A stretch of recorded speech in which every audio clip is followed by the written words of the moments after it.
ल साथीहरू, यात्रा जतिसुकै कठिन भए पनि तर हाम्रो स्याङ्जा जिल्लाको डिलक्स बसको सिटमा बसेर चाहिँ सफर गर्नुको मजा कुछ अलग ही होता है भने जस्तै होइन, रमाइलो हुन्छ होइन त। यो यात्रा मेरो नेपाल छोडेर हिँड्दाको दिनको बिहानको भिडियो हो। मन कता कता रोइरहेको थियो, फ्यामिलीलाई मिस भइरहेको थियो, तर पनि मन बुझाउनको लागि होइन, सानो एउटा मेमोरी बनाऊँ भनेर चाहिँ सानो क्लिप बनाउँदै हिँड्दै गरिरहेको थिएँ मैले। सो तपाईँहरूले हेर्नुहोस् अनि हाम्रो स्याङ्जा जिल्लाको फाँटहरू हेरेर, स्याङ्जा जिल्लाको मौसम हेरेर, माथि माथि घना जङ्गलहरू देख्नुभएको छ, कति रमाइलो ठाउँ छ हेर्नुहोस्। हेरेर प्रतिक्रिया दिनुहुन्छ भन्ने लागिरहेछ। यसको लगायतै तपाईँको वैशाखको महिना थियो, खेतभरि मकै भर्खरै एकोराउने बेला भइरहेको थियो। हरियाली जताततै हरियाली नै थियो। हेर्दा पनि कस्तो आनन्द लाग्ने ठाउँ।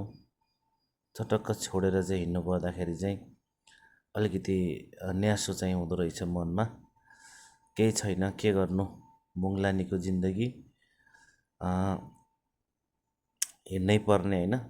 त्यसो भन्दै म चाहिँ स्याङ्जाभित्र नै थिएँ अझै पनि। स्याङ्जा जिल्लाको चाहिँ सानो दृश्यहरू खिच्दै हिँड्दै कतिखेर पोखरा आइएछ भन्ने कुरा पनि थाहा भएन।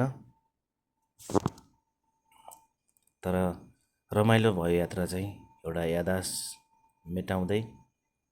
ल हेर्नुहोस्, त्यस्तै हुन्छ यात्रा भनेको, त्यही हो, हरियाली अन्त नेपालको हाम्रो भूमि कति रमाइलो छ, कति सुन्दर,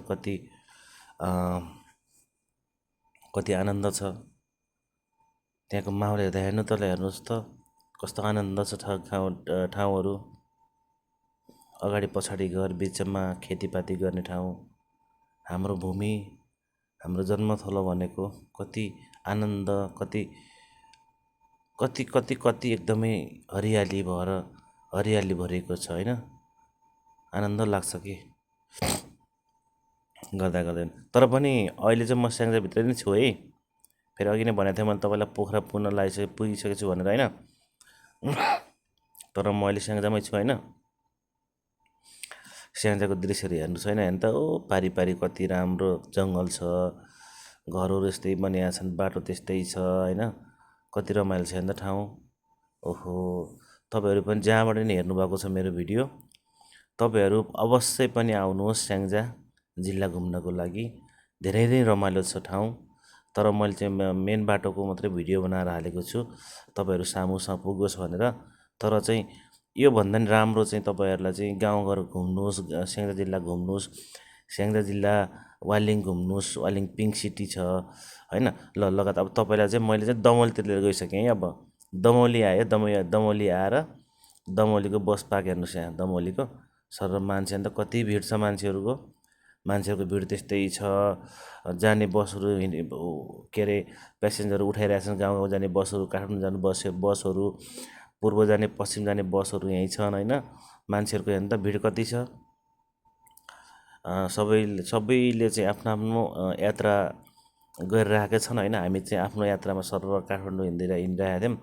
बिहानको 11 साढे 12 कति बजेको थियो म दमौली पुग्दाखेरि। हेर्नु न, नेपाल सरकारले बाटो चाहिँ दमौलीतिर राम्रै बनाएको हो। अझै पनि राम्रो बाटो बनाइदिए हुन्थ्यो भन्ने मलाई लाग्छ होइन। 2 लाइनको बाटो बनाइदिएको छ। यताबाट जाने उताबाट आउने यस्तो बनाइरहेको छ होइन। तर राम्रो छ।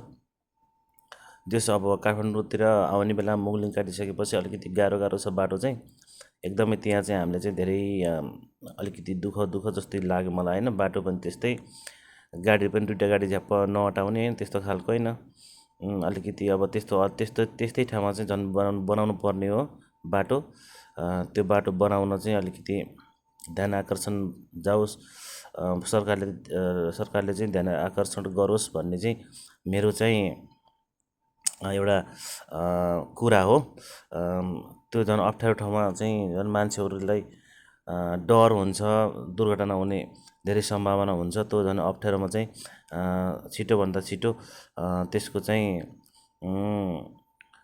के भन्छ अरे, त्यसलाई चाहिँ अलिकति छिटै प्राथमिकतामा राखेर चाहिँ गराउनु पर्ने हो जस्तो लाग्छ मलाई चाहिँ। के गर्नु, अबको 2 वर्षमा फर्किँदाखेरि चाहिँ सायद देख्न पाइन्छ होला। धन्यवाद।